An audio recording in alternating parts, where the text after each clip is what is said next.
Hi, friends. Welcome back. If you're new here, my name is Rebecca.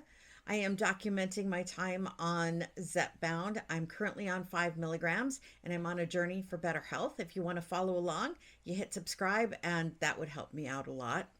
And actually, this is future Rebecca coming to you. I am jumping in on my timeline a little bit here. I am behind in editing and uploading my videos, but I thought this was important because I'm here in the United States and this week we have Thanksgiving. We have our Thanksgiving. And it's a holiday that is based primarily around a giant meal with family and friends. And if you're also here in the United States and if this is also your first year on a GLP-1, you may have been thinking about this, maybe with some anxiety. And I was in the grocery store yesterday shopping for Thanksgiving, of course, and I realized how different this was going to be. And I kind of came up with a little game plan and I wanted to share it with you. And it's got two parts. And the first part is obviously about food. So I think we ought to remember that one day is not going to derail us from our entire journey. And I think we know that, but this can produce some anxiety when this is just all about food. But I think if we keep that in mind, that this is a different kind of weight loss journey. So before, if I was trying to lose weight and I had a giant meal like that, it would take 2 or 3 days for me to get back on my eating plan. But this time, I know my hunger is suppressed. I know I don't have the crazy food noise. So I know that on Friday and Saturday, I'm not going to be overeating and I can just put Thanksgiving dinner in the past. I do know that there are some people that have Thanksgiving over multiple days. If you've got family that you spend at two different houses, and I actually know people that do like Thanksgiving dinner Thursday night with one part of their family and then do Thanksgiving again Friday or Saturday with a different part of their family. And yeah, that's going to be a little bit more challenging, but I think the game plan works like for both days. So the first part is food. And I'm going to get up in the morning and I'm going to have my protein shake because I know that'll give me 36 grams of protein. I know that's very easy on my stomach.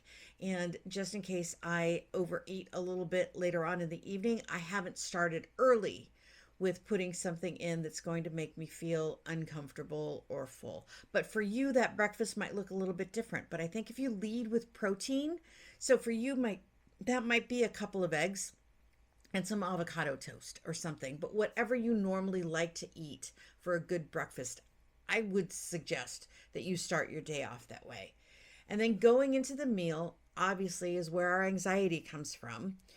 And personally, I've made the decision that I'm going to take my plate. And by the way, if you have the opportunity to get a smaller plate, do it.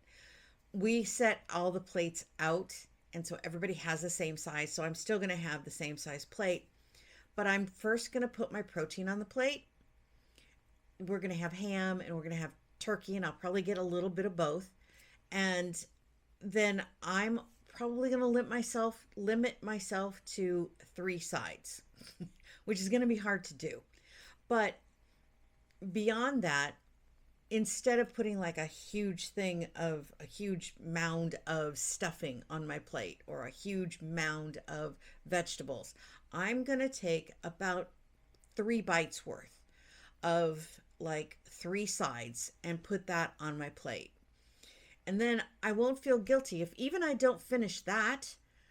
I'm not going to feel guilty if I have to throw the rest away. And I've also given myself permission to stop eating. So if I have that on my plate and I get halfway through and I get that voice in my head that says, you should probably stop eating now, I'm going to stop eating.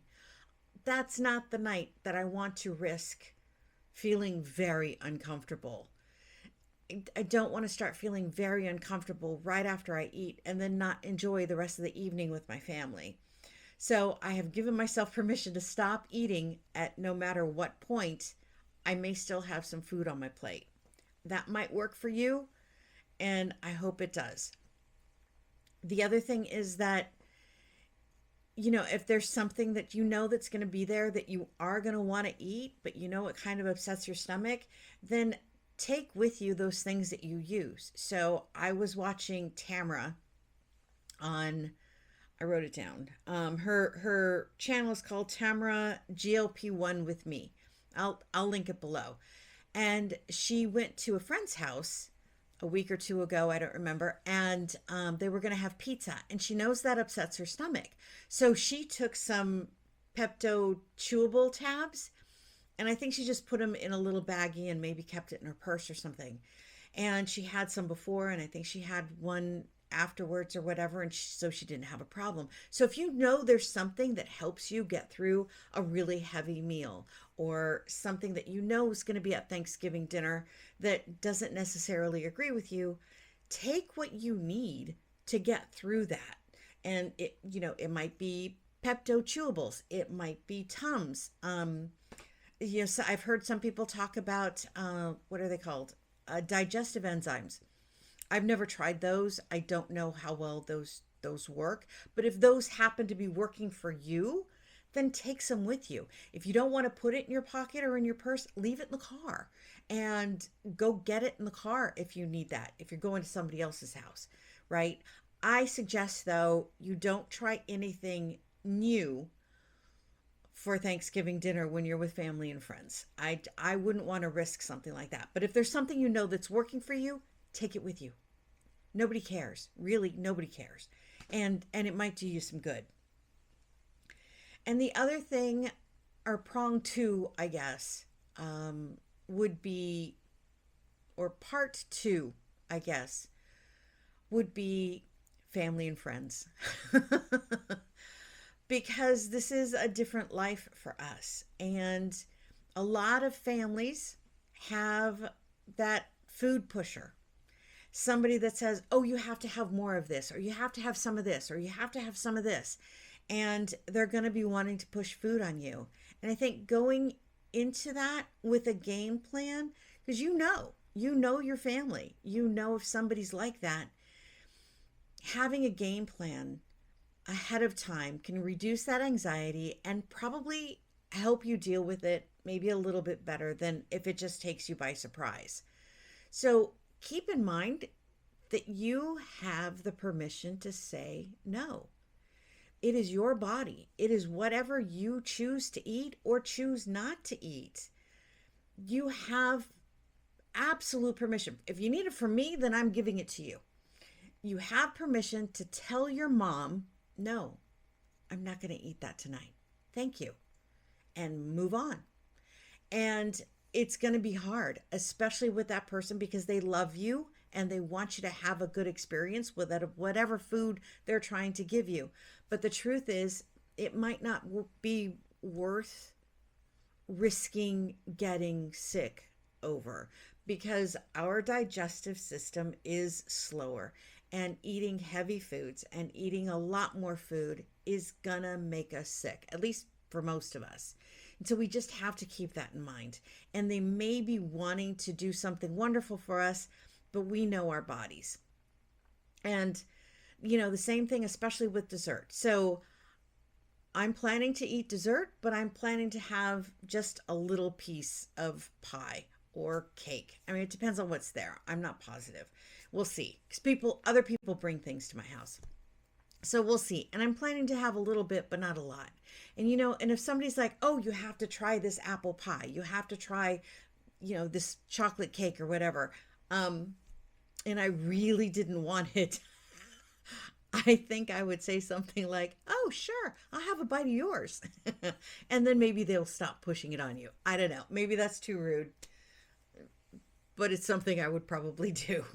But the other thing you can do, either with dinner or with dessert, is say, oh, I really want to try that. Can I take it home?